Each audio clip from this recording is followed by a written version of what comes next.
Hi everyone, how are you doing all?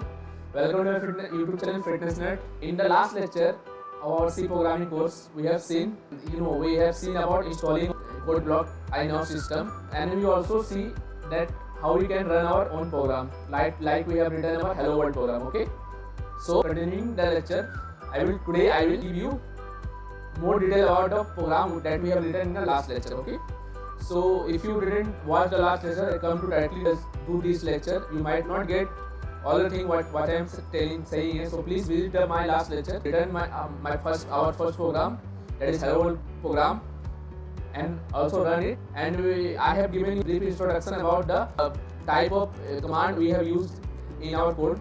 So continuing the lecture, I will give you more detail about that we have used in our code. Okay, so let's begin. Let's hop into my PowerPoint slide. Okay, so this was our code in the last lecture. If you remember, here demo.c, we have saved the file name in demo.c. Okay, so let me just continue what I have told you in the last lecture by explaining each and every line of this code. Okay, so let's begin. First of all, what is this? Like I have told you in the last lecture, this is a header file. Okay, stdio.h for standard IO input and output. I have told you that user put the input code and code display the output to the user. So it is standard input and output for both. Okay, so what is this? This is actually a header file. Okay, so now we have seen this is a header file. Now I will give you some brief introduction to the header files. Always why the header file are used in the code which we write. Okay, so let's hop into my next slide where I will explain about the header file. So first I will give you some analogy about how the header file. Follow me thoroughly. Okay, I will not speak any point. So you to understand this concept, you must be concentrated. Okay, so let's see. So this what is header file? Suppose I have taken in our example of stdio.h. This is actually a header file for standard input and output files. Like I said, for taking input from the user and to display the output, there are separate code written for a command scanf for the input from the user and printf for giving the output to the user. Okay, so this command has separate modules. Modules mean separate bunch of codes to execute the things. So this basically these codes are used in almost every C file which everyone writes. So to we are repetitively write that code of the same command like scanf and printf in every file. So cut the job short, we write the input file in some files like I show you. This is the studio.h which I am discussing here. Okay, suppose this is the input module of scanf written somewhere else. Okay, so like I am telling you that this scanf is used most of the program we will execute. So better always code or copy the code from the file. Just include this thing. Include in your file. This whole bunch of file. Include in your file.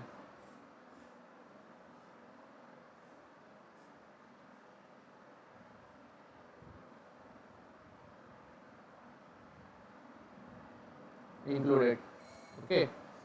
Suppose that this is our code. I'm just giving you an example for the user to suppose this is our code. Okay, this long code, this is our code. Okay, so in this code somewhere there are a bunch of line here. Okay, in this code somewhere scanf has written.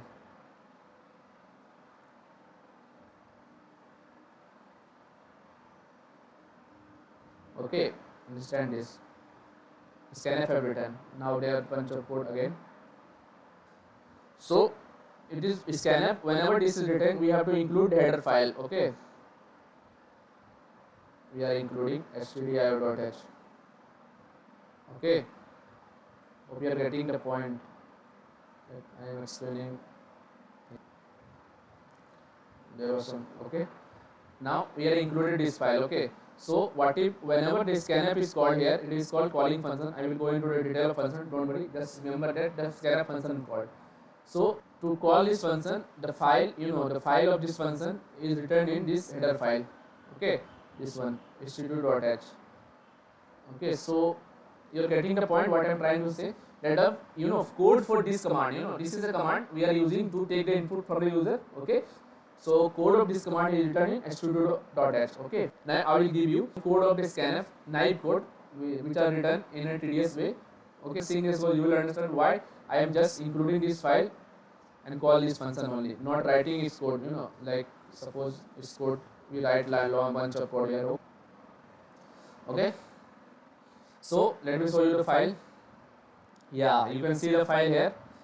So long file. See that?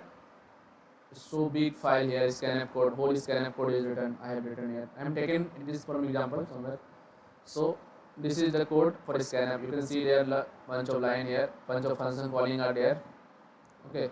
So if now tell me yourself that including this file is easy or writing this code is easy. Okay, this is definitely not a way of writing. This is the best way to include the file. Okay, you are getting my point? Hope you are getting my point, what I am trying to explain here. Similarly, we will now see the output for the file. Okay, now I will remove my camera for some time to let you see what I am teaching here. Okay, see, this is the output file. Also see this vast code written here. I have just taken from some source. So this is the vast code. So many lines are there. You can see there. So now tell me yourself. We now you get the point that, so now you understand why we use, instead of this file, this bunch of huge code, this one and this one, we are using this one. Okay, to to cut short our code, code for, and just do our function. Like you have to take input from the user, take the input here, input, and take the output from the user, take output here. Okay, got it? Moving on. Now you get my point. I will give you some theoretical definition of the file. You can read it.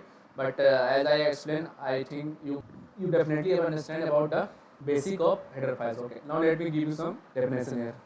Okay. Here you can see here. Read out for you.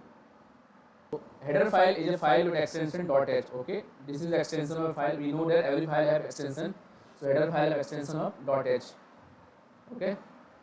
So which contains C function declaration and macros. Okay, this function C function declaration, like I told you, that there are two mainly, scanf and printf. I have told you that printf and scanf, two type of function declaration and macro definition. See this later. What is macro definition? Okay, after some time, leave it for now. To be shared between several source file. Okay, several source file. You get it? Like suppose this is our first one code. We have written one code here. We have written another code here. And we have written another code here. Okay. This is source code 1, S1. And this is source code 2, S2. This is source code 3, S3. Okay, suddenly you have written bunch of code here. There are many codes. Okay. So this one like that. This many code we have written many code here.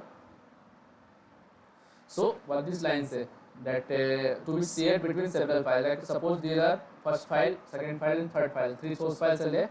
Now instead of using, like I told you, the printf function. Suppose this is printf function here.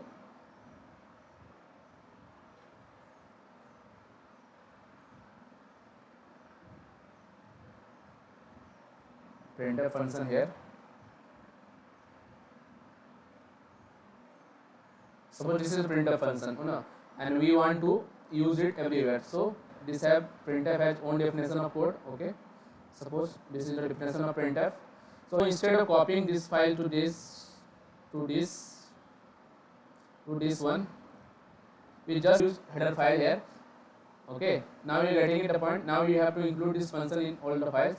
So instead of copying this file to all the 3 source code, we just shared this header file. Okay, so header file we write here header file. Okay, by angular bracket. Header file always an angular bracket, remember that. Okay, so dot s something, some header file there, dot s some header file there, dot s some header file here. So you can see that instead of whole code of printf, we just include a header file in each and every file. Okay, this line main. Okay, you get it? So now moving on, there are two types of header file. Mainly this programmer writes the file and which come with your compiler. Okay, I've seen what the header file come with compiler, like stdio.h. In the last lecture I have showed you stdio.h.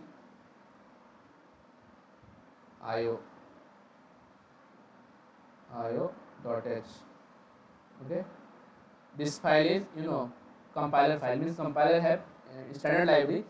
It's by default this file is created. Okay, and also second type of header file is programmer writes, which programmer write. Okay, now we can also create our own header file. Like suppose you write a bunch of code where addition add function, suppose we add two number x comma y, we can write it's our own code. Like suppose we write in a way that for addition dot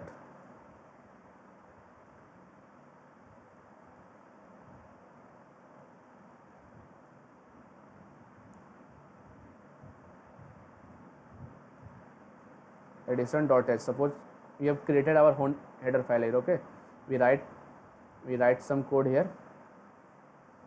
Okay, and we save it at addition.h. Okay, you are getting it? Already syntax scanf and printf. Okay, now you are getting my point, that we can create our own header files which programmer writes, or with default header file which is provided by our compiler. Okay, there are two types of header file. I think you understand this now. Moving on, next definition. You request to use a header file in your program by including it in a preprocessing directory. Okay, now we for using the header file, include command. Okay, include, I am telling you everything as a command way. Okay, as the day passes, as I move into more lecture, I will give you more detail about this hash include. Okay, this is pre-processing directory, means before processing, before executing the file, means this is file, before executing this file, before converting into .exe executable file, we just pre-process this file, means to the command which have these are all the command hash symbol there. Okay, hash command, you are using hash like this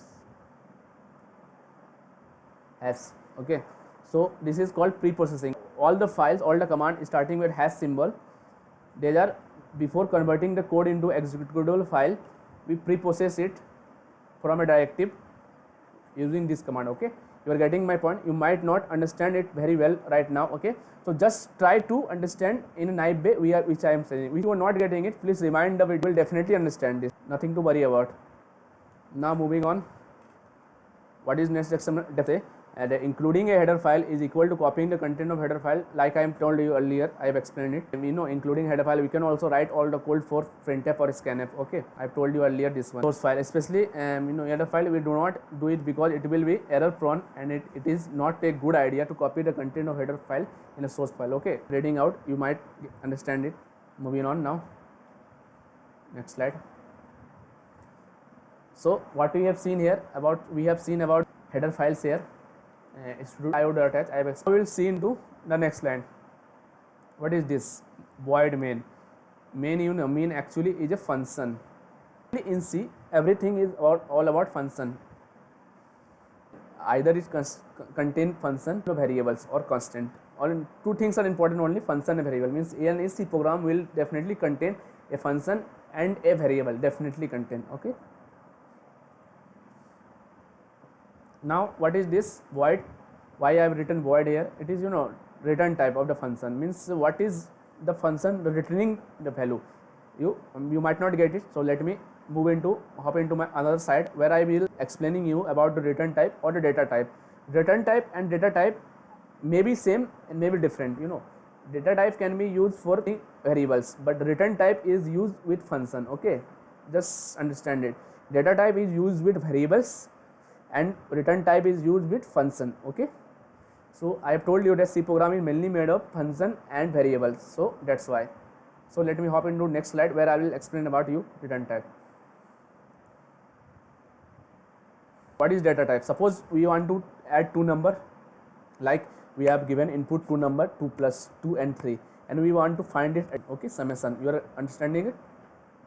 So everyone know that it will give 5. So what is this 5? What type of data it is?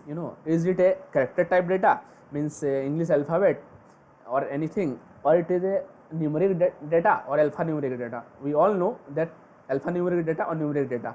We all know that this one is a integer type data, or you can say numeric data. Okay, integer type in specific term, because 5 is an integer, it is an integer type data. Okay, integer type. In a similar manner, suppose we want to perform a division here. Okay, now suppose we want to divide 3 by 2. What will it output here? Let me show you.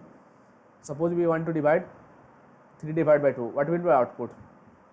It will be 1.5. So what is this type of number? It is not an integer. Mathematics class from our school day, we know that this is not integer type data. It is actually decimal type data, which more precisely is known as floating point data. Okay, so this is a floating data type. Okay, you are getting it. Now moving on. So this is what data type. What type of data we are getting as output, and what type of data we want to be written as output, or what type of data we want to store in a variable. We have to specify it in our code. Okay, this type of data we want to use for our purpose. Okay, either it is return type, like in the previous slide we use it in a main function, or it can be type data type of some variable, which I will explain in the next video, where I will write another code explaining you about the data types. Okay, so similarly, now suppose we have two alphabets here, A and B. Now we want to concatenate this alphabet, means we have to using this alphabet, or yeah, you can say word. So AB is a word here. Okay, using the two alphabet A and B, you can see here. So which type of data it is? Is it a numeric data? No. It is a floating point data? No. It is a character type data. Okay. Now you might have idea about this type of data type. Okay. Now I have made you some concept. For every concept it take time to cement it in your mind. Okay.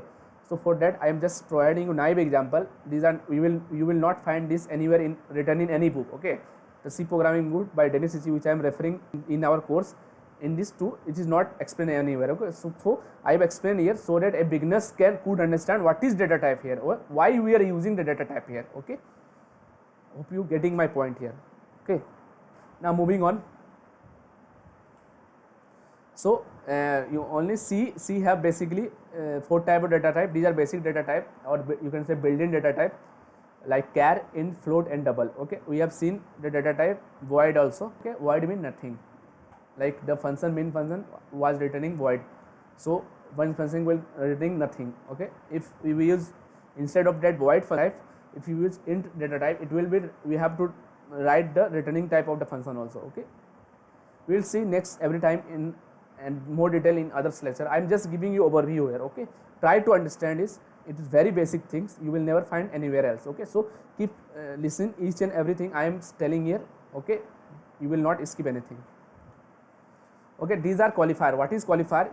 Qualifier, like for adjective qualify the noun. Okay, like in English. Similarly, this qualifier change the size of int or float data type, or double, or char, anything. Okay, we can use this qualifier combined with data type. Okay, let me show you. It will modify these characters. Okay, short will modify this character to reduce its size, and long will increase its size. Similarly with int using long. Okay, you are getting it. Let me talk about int data type here, because this is widely used data type. Int data type depend on the system. Int is actually of 2 byte in some system, byte and bit, 2 bytes, and sometime int can be 4 byte. Okay, depend on a system, 4 byte. Okay, now you are getting my point. So 2 byte means what? 2 into bits, we know that 2 into 8 equal to 16. If you don't know, I will make separate video on it. Okay, 16 bit.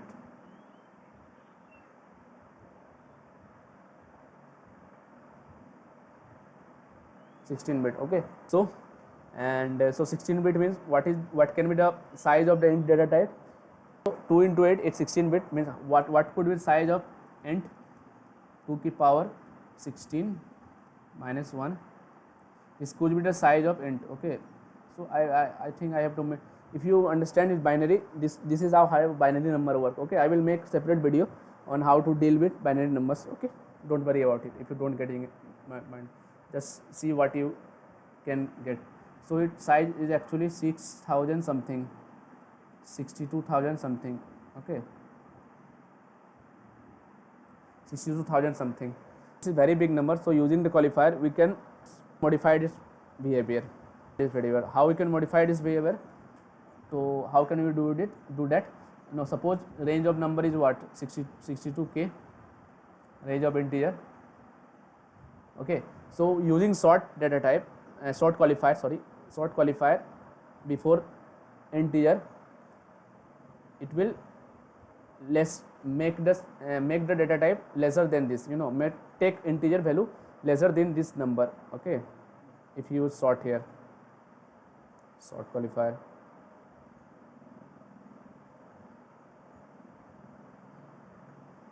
and if you use long qualifier, it will increase its size.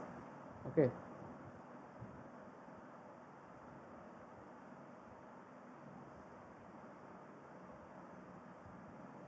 okay, remember this point. Okay, I will use more in other lecture. Just using this sort qualifier, we can modify it, modify the size. Within the qualifiers we can modify the size.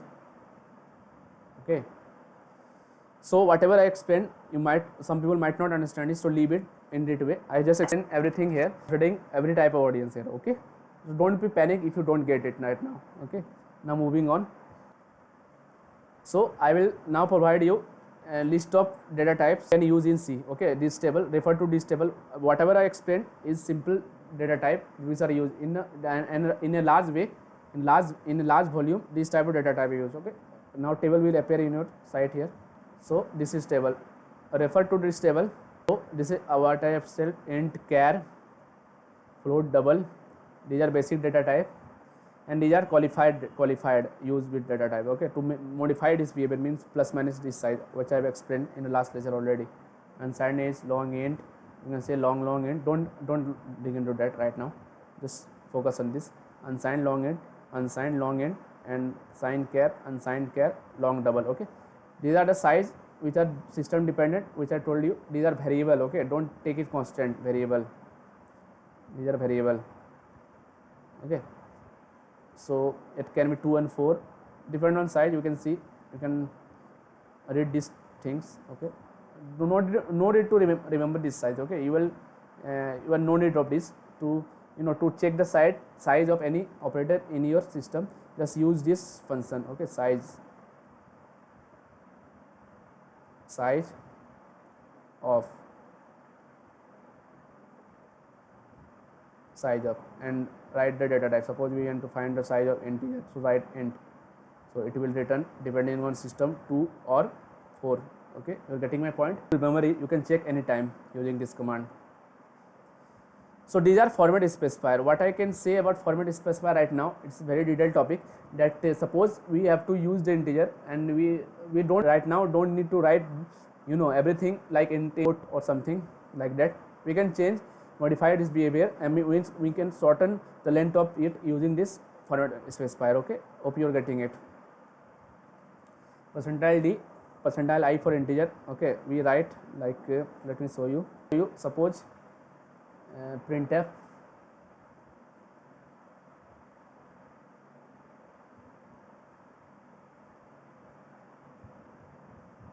percentile. Suppose we want to print the data in integer value, so we will write here percentile D. Okay, percentile D for integer. You can see there percentile D for integer. Okay, in this way, if you want to print character type, write print C. If you want to float type, write percentage F. Pardon me. In this similar way, you can see many data type. Okay, so you can refer to this table. You can take a snapshot of this table, so you can refer in further example when we will writing our live code session. Okay, So moving on. Now we have discussed about the data type. Let me see what have remained here. Now we will, I told you that the void main thing. Let me show you slide. You might have forget it. This slide. Okay, this what is this? Is a function here. Okay, so I have told you I was discussing here the return type of this function. Okay, this is the function here. I was discussing about the return type here. Okay, now we will discuss about something about function. I will not give you here the jargons of function which are actually used. I will just try to make it understand you in a naive way. Okay, so follow it carefully. Let's hop into the code here. What is this function? Okay, so let me explain function in a very practical way. Okay, suppose we have we know everything and we know about planes. Okay, this is a plane here, as you can see. So this is a whole plane flying above the sky. So or it is made part by parts. We know that everything has parts. So plane has also different parts. So it's not directly made in a single way, single handed. It is just made by part by part. Okay, let me show you. Here. This is the part wise. These are the beings. This is part 1. Suppose this is part 1. Wings are part 1. This is the impens, which is part 2. And this is propeller used to give. This is propeller here also. You can understand. This is different plane model. Don't confuse with this. Just I am taking for example sake. This is the third part. So these are different parts of the plane. Here you can say landing gears are here. These are also considered a fourth part. Okay, landing gear here. This is landing gear. So this plane is entirely not made directly. Okay, so this first we made first part, this part somewhere else, this part somewhere else, this part somewhere else, and this part somewhere else. Okay, now we merge it and convert into an entire plane. Okay, now you getting my point, what I'm trying to say here. Like not everything is made of single-handedly, it is made by part. So similar manner, whenever we write code, it's not like we write bunch of code entirely at one time. It will be very tedious and very ambiguous to read. That's for that purpose we use function here. So you can see the function is it part wise program that are used in a main program. Okay, let me show you via explain via chats. So here I will explain you what function here. Okay, in a naive terminology. Okay, nothing jargons here, just understand it naively, because it's not like traditional education here we are following. Education has modified in this way. If I provided the theory and just read the theory and provide you something, it will not make sense. I want you to take full understanding of entire thing, bit by bit, like I told in my introductory lecture 1 of this course. Okay, suppose this is our big program here, So this big program entirely not written. It will contain many functions. Okay, suppose there is code fragment 1, many fragment of codes like code fragment 1, code fragment 2, code fragment 3. These are code fragment. Okay, these are known as functions. Okay, you are getting my point now. Hope you are getting my point. Means there is no single way of writing code program. Like I told you about earlier in the plain example. Like I told you earlier in the plane example, that whole plane is not made at once. It is not by connecting the fragmented parts. In similar manner, this whole program is not written as a whole. It is combined by many parts. This first part, this second part, and this third part. Okay, you are getting my point. Hope you are getting it. If you are not getting it, just rewind the video. Okay, moving on. Now I will give you some naive example of function here, definition of, just in a brief way. Okay. So function is a block of code that perform a specific task. You getting it? Function is a group of block of code that perform a specific task. Okay. So there are two type of function mainly, which are user function, like similar way in a header files, user writing, or a compiler type. So similar way, user defined function, standard library function. Standard library means these are already embedded in the C program itself. Okay, you no need to define yourself. Okay, user defined function. Now moving on to the code which we have written. So what is this? Now you can guess it. This is generally a user defined function, because we are defining the code here, we are writing the code by ourselves. Okay, so this is a user defined function. Okay, or what is this printf? What is this printf? Printf is also a function, but it's not our function. Its definition is already provided by C language, so it is a standard library function. Okay, you are getting it? Okay, so hope everything is clear to you all. So thank you. That's for all today. Hope I have made you clear about what the code I have written in earlier lecture. I have explained each and every line of it.